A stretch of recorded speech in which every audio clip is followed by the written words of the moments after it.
ভাই আসিফ নজরুল, এত সহজে থামতাছি না। যে পর্যন্ত প্রবাসীদের ন্যায্য অধিকার দাবি আদায় করতে না পারতাছি। কি শুরু করছ?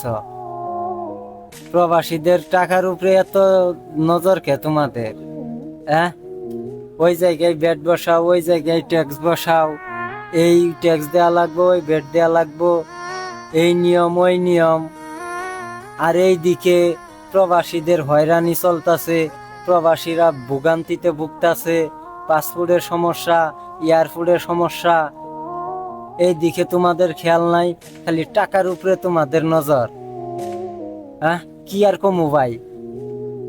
একই দেশে সিঙ্গাপুরে আইছি, ওইদিকে ইন্ডিয়ানরা আইতে খরচ পড়ে বাংলাদেশি টাকায় 3 থেকে 4 লাখ টাকা, মিয়ানমাররা আয়ে 4 থেকে 5 লাখ টাকা।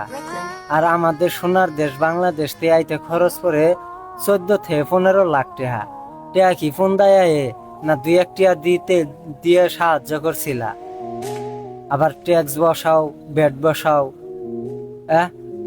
নিজের বাপের জমি জমা বিড়া বাড়ি বেচাই তোমাদের ফ্যামিলি দেখার জন্য না।